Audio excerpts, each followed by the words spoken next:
My mom rolled her eyes the instant I stepped into that Massachusetts courtroom. Not even a little discreet, the kind that yells, "Oh, great, here we go again." As if I were nothing but a nuisance in her flawlessly scripted tale of woe.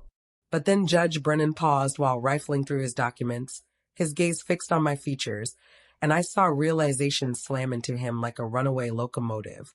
"Hold on," he murmured deliberately, placing his pen aside. "These claims are directed at you. You're the one on trial. My parents just sat there, bewildered and in the dark. They had zero clue about my true identity. And truthfully, that made everything that followed taste even sweeter, because I'm not merely their forsaken daughter. I'm the lead prosecutor who's devoted the past 10 years to locking up schemers just like them. Let me transport you back 32 years. I was just 3 months old when my mom Diane figured parenting didn't suit her vibe. She was 18, straight out of high school in Newton, Massachusetts. My dad, Scott, was a rising star hockey player for the Boston Bruins, chasing his passion under the glaring lights of TD Garden. A wailing baby had no place in their picture-perfect, Instagram-ready world. So they did what self-centered folks do. They left me at my grandparents' place in Brooklyn on one chilly October morning and pretty much disappeared. My first clear memory is perched on a wooden stool in Grandma Helen's kitchen, around 4 years old, pouring chocolate chips into cookie batter. She never halted me, never lost patience. She'd simply chuckle and remark, "The greatest cookies overflow with extra love and extra chocolate." Grandpa William would stride in still clad in his Supreme Court robes, lift me up with flour dusting my hair, and inquire about my day as if I were the most captivating soul on earth. I'd chatter about the ants I'd discovered in the backyard, and he'd hang on every word like I was delivering oral arguments to the top court in Massachusetts. They never once spoke ill of my parents. Not a single time. When I wondered why Mommy and Daddy didn't live with us, Grandma would give a wistful smile and explain they were occupied with vital matters. I trusted that for years because children trust good-hearted people. But I wasn't naive. I saw how other kids' parents appeared at soccer matches on Brooklyn Field while mine skipped them. How pals described Thanksgiving feasts with aunts, uncles, and cousins while I shared holidays with just 2 folks who turned in at 8. The drop-ins from Diane and Scott followed a routine. Christmas, perhaps my birthday if luck was on our side. Diane would show up in high-end outfits from Newberry Street, peck the air beside my cheek, and spend the whole time glued to her phone. Meanwhile, Scott waited in the car, honking for her return. The rare occasions Grandpa hauled him indoors, the air crackled with strain. Grandpa held no regard for him. That much was clear. Here's the secret no one else knew. Grandpa sent Diane $3,000 each and every month from my infancy onward, for over 20 years. That's over $800,000. She pocketed every cent and offered nothing in return. No drop-bys, no phone chats, no gifts. Just alibis and pleas for extra cash whenever Scott's ventures tanked. The sports bar in Quincy that folded after 11 months. The coaching outfit with no customers. The memorabilia store in Cambridge that declared bankruptcy in under 2 years. When Grandma Helen passed away abruptly from a stroke over Thanksgiving weekend when I was 18, my entire world crumbled. She fell in her garden while planting tulip bulbs for spring. I raced back from Boston University that evening, sobbing for 6 hours. Found Grandpa in the pitch-black garden clutching those unplanted bulbs. We stayed there side by side until dawn. Diane and Scott attended the funeral, lingered for the ceremony, and bolted before the gathering. That's when I quit excusing them. That's when I realized some folks are inherently self-absorbed and shared blood ties you to nothing. After Grandma's passing, a profound change took root between Grandpa and me. We turned into allies in getting by. Those Sunday suppers grew holy. Sometimes he'd prepare his renowned New England pot roast.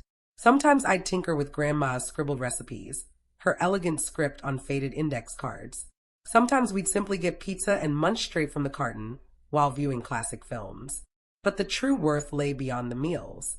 It was Grandpa imparting all he knew about the law, about fairness, about wielding authority wisely. I finished at the top of my class from Boston University, law school. Grandpa claimed the front row, filming it all with his outdated camcorder. My parents mailed a card, 2 brief lines. Good job. Proud of you. I'd long since ceased being shocked by their no-shows. Securing a prosecutor role straight out of law school in the Massachusetts District Attorney's office owed partly to Grandpa. He pulled strings, endorsed me directly, swore I wouldn't squander the chance. I didn't. I outworked everyone there. Arrived first, left last, grabbed cases others dodged for being overly intricate. Financial scams, political graft, white-collar offenses, demanding weeks poring over files in airless rooms. By 30, I tackled big-name trials splashed across the Boston Globe. My private life? Non-existent. 70-hour weeks were routine. I survived on Dunkin' coffee and takeout, fueled by the thrill of seeing culprits get their due. No dates, no after-work drinks with coworkers, no room for anything but the job and Sunday dinners with Grandpa. Those dinners stayed sacred. No matter my fatigue, I made it. He never skipped one either, even in his 80s when he moved more deliberately. Diane reached out once in those days. I was 28, hadn't heard from her in 3 years. She sought aid for Scott's legal mess, some business spat in Revere. I explained I handled criminal cases, not civil ones, and regardless, I wouldn't lift a finger for Scott. She labeled me ungrateful. I ended the call. When Grandpa passed at 87, quietly in his sleep in that grand Brookline home, that old void crept back. But now I wasn't the adrift 18-year-old. I was 32, and I'd become precisely the person he groomed me to be. The will reading occurred a week later at the lawyer's office on State Street. I figured I'd get perhaps some books, his watch, keepsakes. Instead, I inherited it all. The Brooklyn home valued at $1 million by itself, investment accounts, savings, life insurance, $3 million in total. All he'd amassed over 40 years on the Massachusetts Supreme Court bench. He bequeathed it to me with one condition in a sealed note. My dearest Haley, it opened. You merited this by always appearing, by cherishing me and your grandmother when others couldn't be bothered. I wept over that note, not from sorrow, but from affirmation. The lawyer passed me another envelope, records, bank records proving Grandpa wired Diane $3,000 monthly for over 20 years, exceeding $800,000 altogether. Emails from her begging for more. Texts vowing visits then bailing. Letters from Scott soliciting funds for busted enterprises. Your grandfather foresaw they might challenge this, the lawyer noted. He wanted you equipped with evidence. Precisely 30 days on, my lawyer Thomas rang. Diane and Scott had launched a suit alleging undue sway, insisting Grandpa was unfit, that I'd preyed on an elderly man for his fortune. I actually laughed. The twist was exquisite. They figured I remained that discarded infant, simple to bully. They had no inkling I'd spent the last decade hauling in crooks who fancied themselves untouchable. Which loops us to that courtroom. Judge Marcus Brennan had served as Grandpa's clerk 23 years prior before ascending to the bench. He knew precisely who I was. Your Honor, I must reveal I shared a professional tie with Judge Parker. He stated, if any party opposes me presiding over this matter, say so now. My mother's counsel, Richard Palmer, huddled urgently with my parents. At last, Palmer rose. No objection, Your Honor. Huge error. Palmer's opening remarks were pure fantasy masked as compassion. He depicted Diane as a loyal daughter, cruelly parted from her doting father by scheming grandparents who soured the bond. Judge Parker grappled with deep sorrow after losing his wife of 60 years, Palmer contended, his tone thick with fake feeling. He was fragile, downcast, and the defendant preyed on that weakness. This will doesn't capture Judge Parker's real desires. Thomas rose for our opening. No theatrics required. Your Honor, this matter is straightforward. Judge Parker was brilliant, meticulous, and purposeful. He willed his estate to the one who deserved it via 32 years of steady affection and attendance. The proof will reveal the plaintiffs took over $800,000 while scarcely keeping in touch.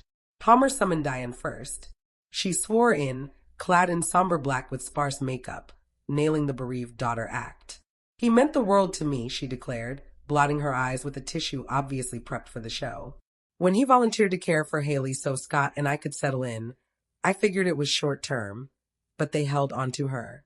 Made me feel ashamed every time I missed a visit. They alienated my daughter from me. Thomas rose for cross-exam. Sharp, straightforward, devastating. Mrs. Morrison, you willingly handed Haley to your parents at 3 months old. Yes, but I was young, juggling a lot. Per your father's schedule, you visited 4 times in Haley's first year. Christmas, Easter, her birthday, and 1 arbitrary Saturday in July. Correct. Diane's cheeks reddened. I had bills. I was backing Scott's career. Thomas displayed bank records. Your father provided $3,000 monthly for over 20 years. Over $800,000, Mrs. Morrison. Yet per his schedule, you met him 8 times in his final 10 years. Fewer than once yearly. And you deem this devoted daughter conduct? When did you last see your father before his passing? Long pause. His 84th birthday. 3 years prior to his death. You stayed 90 minutes, skipped the cake. Didn't see him again till the funeral. Right. I believe so. Yes. Thomas, let that resonate. One last query. Isn't it fact that you ceased visits when he halted bonuses beyond the monthly sum? That after retirement, when he assured payments would persist, but extras would end, you appeared exactly 0 times in the next 3 years? Scott's account was worse. He couldn't recall a single school occasion he joined. Thomas flashed photos on screen. Haley's high school diploma ceremony. There's Judge Parker. Front row. There's her grandmother. Where are you, Mr. Morrison? I might have had a conflict. You didn't attend. You skipped her college graduation, law school graduation, every key milestone. And now you seek half the estate built by the man who truly appeared. Palmer pushed the incapacity claim, summoning a psychiatrist who'd never encountered Grandpa. Dr. Hughes diagnosed depression from thin air. Thomas shredded him on cross. So you labeled a man you'd never examined with an ailment absent from his health files and wielded that fabricated diagnosis to doubt his mental fitness. Our witnesses stood firm. Judge Andrew Mitchell attested Grandpa stayed keen to the last. Margaret Chen, his estate lawyer, verified he was systematic and deliberate 2 years pre-death, predicting this very suit. Then I testified. Thomas guided me through 32 years. Every skipped occasion, every shattered vow, every ignored ring. I kept my tone even, precise, prosecutorial. Palmer aimed to unsettle me on cross. Isn't it true you swayed him? I leaned in. Mr. Palmer, I devoted years to adoring my grandfather. If legacy was my aim, I squandered heaps of time. I could have amassed my own riches instead of supping with an elder every Sunday. But I picked him because he outshone any fortune. A lesson your clients never grasped. Judge Brennan's verdict came quick. The court determines Judge Parker's will mirrors his genuine intent. No undue sway, no incapacity. The record displays a habit of no-shows by the plaintiffs and attendance by the defendant. The will holds as drafted. Moreover, I'm granting attorney costs to the defendant. The plaintiffs filed this baseless action. My decision is final. The gavel struck with a crisp snap. As we exited, Diane neared in tears. Haley, please, can we speak? I met her gaze. Nothing to discuss, Diane. I'm your mother. No, you're the woman who bore me. My mother was Helen Parker. You had 32 years to appear. You opted out. Don't reach out again. We're through. I exited without a backward glance. For the first time ever, I sensed total liberation. Grandpa had bestowed one final present, confirming I wasn't mistaken. That love trumps blood, that appearing trumps flaunting. 3 years on, I ascended to judge at 33, among Massachusetts' youngest ever. I donned Grandpa's judicial robe that debut day. At 38, I earned appointment to the Massachusetts Supreme Court, claiming his old spot. I authored groundbreaking rulings reshaping family law. Family is no random biological fluke, I penned. It is a daily decision. Deeds count. Attendance counts. Steadiness counts. Biology promises zilch. Diane passed 5 years post-trial. Heart issues. Scott phone requesting I come. I refused. She held no place in my life. Her end altered nothing. Scott followed 2 years later. I felt zilch. 20 years after Grandpa's death, they rechristened the courthouse the William Parker Justice Center. I stood at the unveiling, eyeing his portrait. We nailed it, Grandpa, I murmured.